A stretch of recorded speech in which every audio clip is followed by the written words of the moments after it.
again with the mouse. Sorry, guys, sorry. I will eventually Making stop adjustments. complaining about my foggy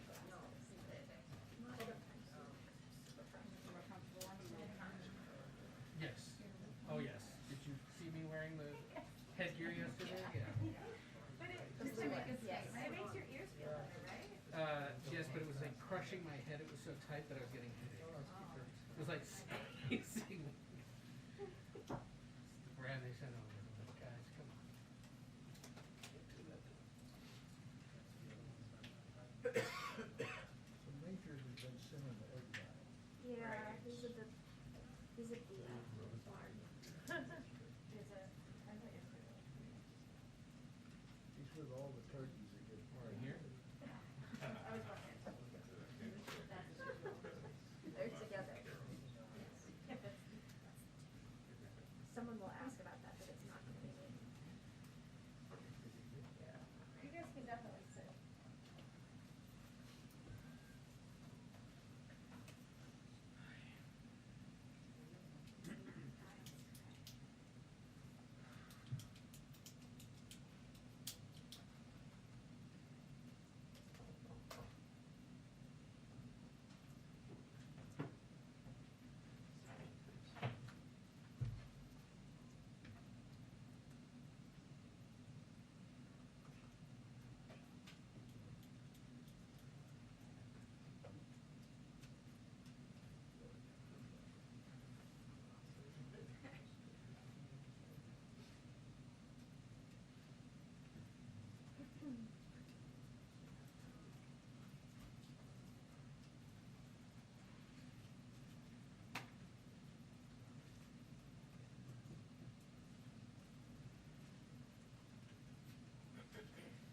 Oh.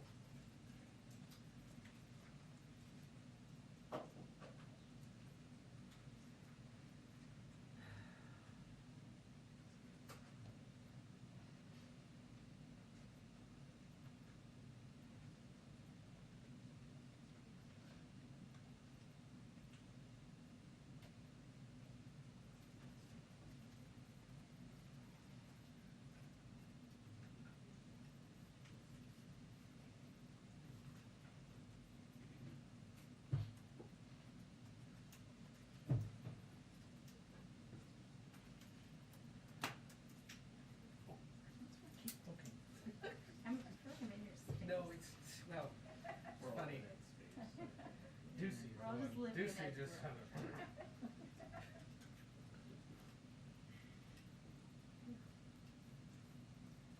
These chairs feel like they were made for smaller. You're bespectacled people.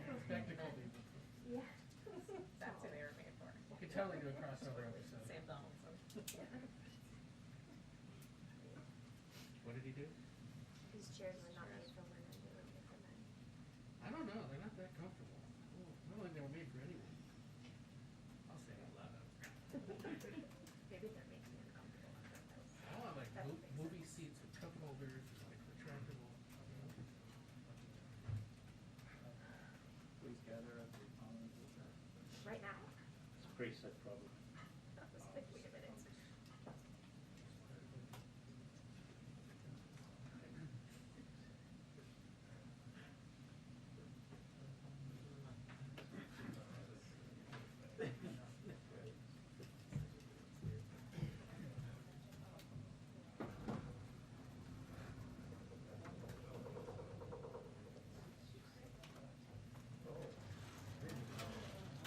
That's how it works.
Okay.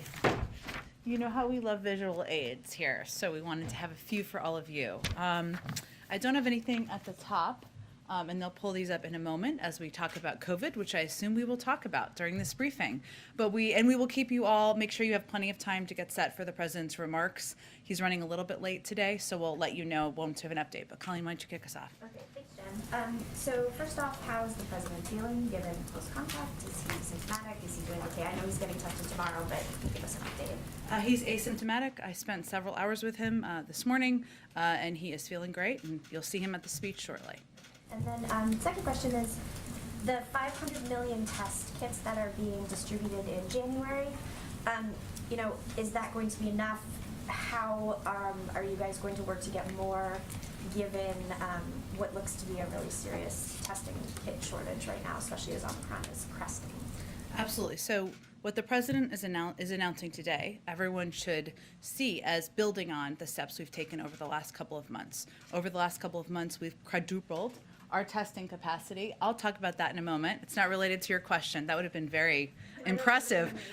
But we've quadrupled over the last few months our testing capacity. As some have asked, so let me clarify too, the 50 million tests that we are distributing this month to community health centers and rural health centers, this is in addition to those 50 million tests that are being distributed. The 20,000 sites that are already up and running, this is in addition to that the president is announcing today. So I reference that, Colleen, because it's important for the American people to hear and understand we're going to continue to build. So the 500 million test kits that will begin to be available in January is a significant, the largest purchase we have done to date, and it is building on what we've done to date in an effort to make testing more free, accessible to people across the country.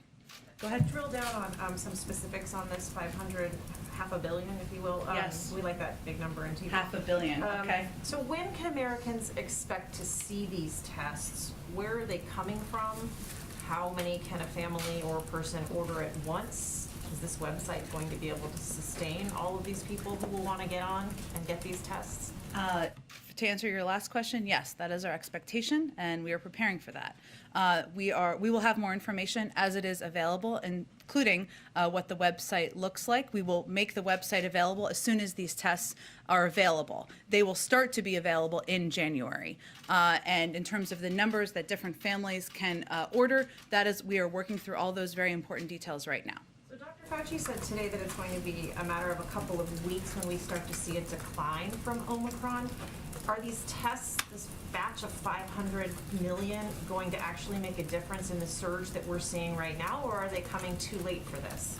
Well, again, our objective here, the president's objective, has been to build on the steps he has taken over the last couple of months. Again, quadrupling testing capacity, making it more available in more communities, opening more testing sites across the country, and really directing our efforts and our resources toward the parts of the country where they need help the most. So I know part of the announcement today is obviously testing sites and opening additional testing sites. We have additional testing sites up and running in New York City. We will have them up and running in New York City, for example, by the end of this week. Additional testing sites will come online next week as states we are coordinating with to determine logistics, scale, and timing can be finalized. And part of our effort now is also to make assessments about where additional testing sites will be needed. So we have teams out on the ground to make that assessment with governors, state leaders, local health officials who are experiencing spikes or who anticipate experiencing spikes. And that's just the testing center component where people can go and get them in person. And again, this is building on the testing capacity we've already built to date in January. But you're still seeing, sorry, last question. You're still seeing these long lines all around the country. So at the end of 2021, as we close out this year, I still have to ask, when can every American who wants to get an at-home test get one? Because they can't get one today. Well, as I just noted, one step we're taking is really surging capacity and opening these testing sites in parts of the country where they have been hardest hit. New York City is one of them. And those testing sites will be up and running in New York City by the end of this week. And we will continue to surge capacity and open additional testing sites in other parts of the country. And that is something that can happen very rapidly, and our team is ready to deploy those resources. There are still 20,000 sites across the country where people can go. There are still 50 million tests that we are distributing to rural community health centers. And we're doing this as quickly as possible. 500 million tests in January is the largest order we have ever made to date, and we're going to do it as quickly as we can, but they won't be available until January. Where are they coming from, these 500 million tests? The 8 approved by the FDA, the 8 tests approved by the FDA. No hold up in getting those, or I mean, it's going to be Well, pretty easy? those final approvals just went through in November, so that has been part of our ability to expand our capacity, in addition to using the Defense Production Act and our investment in $3 billion to do that. Is it possible to reduce the 10-day isolation period? Is that something that's under active consideration? I know that Dr. Fauci spoke to that briefly. That would be a decision made by our health and medical experts in the CDC, so I would certainly point you to them. We're always assessing and looking at different steps that can be taken. Go ahead, Jeff. Is the president satisfied at the speed at which all of this is happening? It was nearly 4 weeks ago over Thanksgiving vacation in Nantucket when he first talked about the Omicron variant. We've known Christmas obviously is coming for a long time, and yet these sites will not be set up until the end of this week, which is Christmas. Is he satisfied at the speed in which this is all happening? Well, what the president's promise to the American people is, Jeff, is to constantly re-examine and improve our COVID response, including testing and testing access, and always look for a way to do better. And the announcement today is an effort to do exactly that. We have taken a number of steps over the past several months, and his view is we need to do more, and we need to do it more as ambitiously and aggressively as possible. And his announcement today is a reflection of that, and should be seen as his own assessment that we should be doing more. As you know, a couple weeks ago, you stood here at the podium when there was a discussion about sending tests to people's homes, and you said, should we just send them to every American? As you've reflected on the change in Omicron here, have you reflected on your tone in that answer? Well, Jeff, I would say there's not a day that goes by that I don't leave this podium and wish I would have said something with greater context or more precision or additional information. And that day there was a lot of good questioning on testing, and during that briefing I conveyed a lot of information about our expansion of testing, about the 50 million tests that we were making available, about the 20,000 free testing sites. And should I have included that additional context again in that answer? Yes, going back, I wish I would have done that. To be clear, so people have accurate information about how it works out there, which I know is your objective as well as mine, we're making tests free and accessible without the risk of them going to waste in the home of people who do not want them. So people will go to a website, which again we will put out there in January when the information is available, and they will be able to request free tests. That's something that is a reflection of the president's commitment to continue re-examining and improving our COVID response, including as it relates to testing. Go ahead, Ed. And on testing, because why not? There's more to ask here, and I realize you may not have answers yet, but is there any sense of whether you'll be able to guarantee that from moment ordered online, how long one will have to wait to receive them? And are you going to be relying on FedEx, UPS, Amazon, or the Postal Service to help distribute these? Again, really good questions, and we, of course, want people to be able to rapidly receive the tests. And people have certainty to know they can get a test, they can feel safe going to their workplace, seeing their family members, sending their kids to school. That's our objective. The details of how it will be distributed and the mechanisms will all be coming soon. And has there been any active discussion yet between the White House and Congress about a possible supplemental now to deal with Omicron? I realize mayors and governors are flush with cash thanks to all the legislation passed this year. But is there any discussion yet about possibly another supplemental? There's always, as you know, from covering Congress, an open line of communication with members and leadership about what may be needed, and we're always having that conversation. But right now, we believe we have the resources to get people vaccinated, to make those available, and part of what you'll hear the president convey today is how important it is for individuals to make the choice to take that step to protect themselves. Quick unrelated, we're nearing the end of a year, and in the spirit of the holidays, presidents often will announce pardons and/or commutations. Should we be anticipating any by the end of 2022, or 2021, sorry? I don't have anything to preview at this time. I would just reiterate that the president has every intention of using his clemency power, and there has been some reporting which is accurate out there about looking at nonviolent drug offenders, but I don't have anything to update you on at this point in time. Go ahead, Jackie. Thanks, Jen. These 500 million tests are not getting to people in time for the holidays. And I know that you said you wish you'd rephrased your December 6th answer, but it seemed to discount at the time, which was only 2 weeks ago, the idea of sending tests to Americans at home. So what made you guys shift gears? When did that happen? And is any sort of lack of urgency in doing that sooner costing us now? I think it's important, Jackie, and I appreciate you asking the question, for people at home to understand that this has all been a building process, and that includes the approval of tests. There are now 8 available as of November. That's important because we needed enough tests to be able to tap into to get the supply. It includes quadrupling, not including the president's speech today, our testing capacity over the course of the last couple of months. It includes the 50 million tests that we made available to rural community health centers and community health centers, all components that I talked about exactly on that day in the briefing. If anything, it was a lesson to me to always include the context and make sure you use every opportunity of questions you all asked to do exactly that. But today, what the president is announcing, and this is again to Jeff's question and to yours as well, to be clear, we're not sending a test to every single home in the country. We are providing an opportunity, another opportunity or ability for people to, an important one, go on a website and request a test if their preference is to get that test to their home. Not everybody will do that, but we want people who want to do that, who want to get tested, who want to request tests that way, to have that ability to do. And then, obviously, this new push for testing is a big component of the strategy to combat this winter. But is there any concern that there hasn't been enough focus also on therapeutics, given that you have vaccines in other parts of the world that don't offer any protection against Omicron? We're lucky in the U.S. that Pfizer and Moderna do, but this is a virus that's spreading in all parts of the world. We saw it pop up here, and then just in 3 weeks, it's the dominant strain. You're absolutely right, Jackie. The vaccine, not the vaccine, I'm sorry, the virus does not see borders, and obviously fighting the virus, getting the virus under control is going to require getting it under control globally.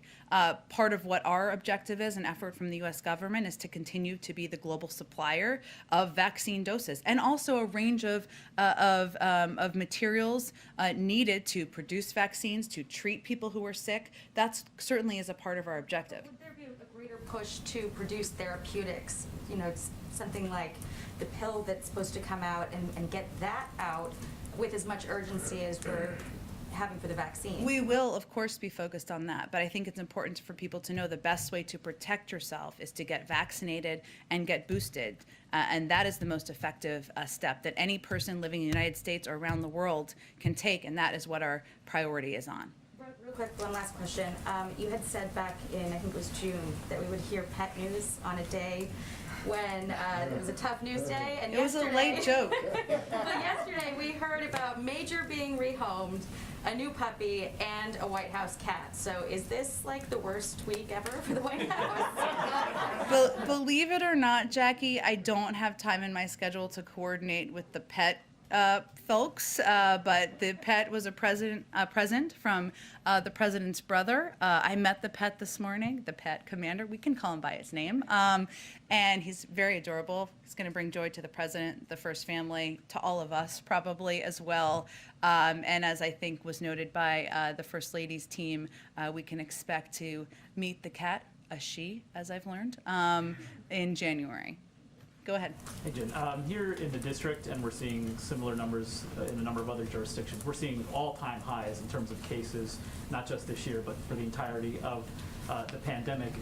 A number of these are also breakthrough cases. We used to hear the administration talk about how rare these were, but there seems to have been a change in tone around these. Is it almost inevitable now, is that the view of the administration, that many Americans, including vaccinated Americans, will see a positive case in the next few weeks? Well, I'm going to let our medical doctors give an assessment of that. We do expect, though, and I would echo what they have said, that there to be increases of cases and increases of breakthrough cases. We are still seeing a significant amount of protection from even getting the virus, from the vaccines, from being boosted. But there will be breakthrough cases. We have breakthrough cases in the White House. I'm sure you will have them in your news organizations, and we're seeing numbers go up in New York City, in DC, and other parts of the country. What we will continue to convey, because we recognize that a lot of people are sitting at home, many of whom are vaccinated and are scared, and we want to convey accurate information to them about the effectiveness of the vaccines. And this is a very interesting chart, which is why I love charts, but this is an interesting one, that fully vaccinated, this is looking at average weekly deaths. If you look at the number of fully vaccinated versus unvaccinated, we've seen it have peaks and valleys, but it's 14 times higher for unvaccinated individuals, 14 times more likely to die of COVID than if you are vaccinated. No one wants to get COVID, but I think what the president is conveying is get vaccinated. You may have some light symptoms, you may have no symptoms. That is far preferable to being hospitalized or even worse. Can you speak to some of the protocols that are in place here Sure. in the White House? Because I think a lot of Americans have questions about if they were to test positive or in close contact, what are the protocols that they should follow? What are they in place here at the White House, especially as it relates to this individual who tested positive, who the president was in proximity to? What is their protocol, or what is the president's protocol? What is the protocol for other White House staff, others who are interacting with this individual? Well, for if somebody is a close contact, so the guidance of the CDC is if you are a close contact, you should be tested 5 to 7 days, 5 days and 7 days post-contact. We do 3 and 5 days post-contact here at the White House through PCR tests. The president has had his 3-day PCR test yesterday. He will have his 5-day PCR test tomorrow. I would also note that as it relates to our own protocols here, because we of course go over and above in a lot of ways here, every time you're going to travel with the president or even meet in the Oval Office with the president, you're required to be tested that day. So there are additional there are also regular testing protocols for others who may not be interacting with the president, and we also wear masks around the building as well. And a question on Build Back Better as the White House tries to look at a path forward here.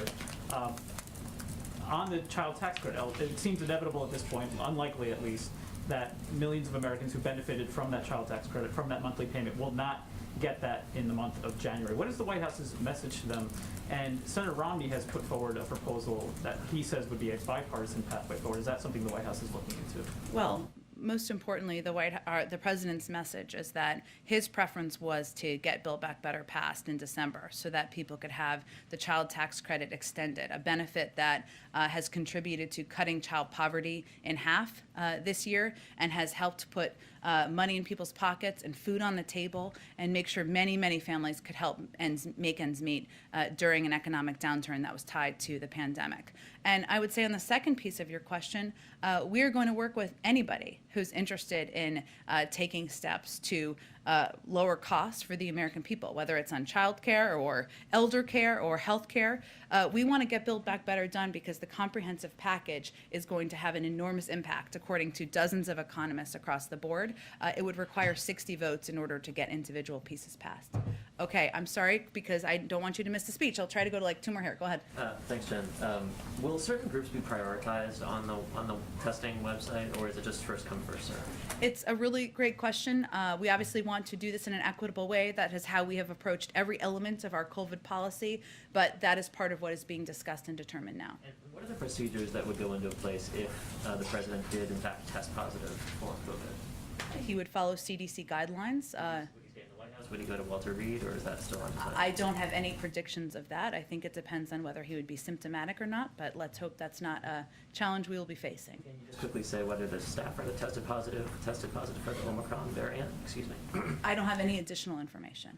Go ahead, last one, and then people can come see me in my office after speech. There's a report that you're considering extending the student loan relief past the February deadline. Can you comment on that, whether that's on the table or a decision that's been made? The president has not made a decision yet. Okay. And can you briefly, you said he's asymptomatic. That is sometimes a phrase used for people who tested positive but don't have symptoms. You just mean he's not symptomatic. He does not have symptoms. Yes, correct. He's not tested positive though, because this is causing Yes, confusion out there. Apologies. He is not tested positive. He tested negative yesterday, as we indicated, and he'll be tested again tomorrow. He does not have any symptoms either. We're reporting that the FDA will authorize both the Merck and Pfizer pills. I would obviously welcome your confirmation of that if you could give it, but more realistically, can you say what role having those pills will play in the overall response? How does it change your view of tackling this with those pills in hand if they are in fact available? Well, again, I'll just preface that I'm not going to, of course, get ahead of the FDA or the process, the gold standard, as we like to say, but certainly having antivirals available is another component that will help us fight the virus, address the pandemic, help people return to a version of normal, and we will be prepared, like Boy Scouts and Girl Scouts, to ensure we are making these antivirals available to the public. All right, thanks, everyone.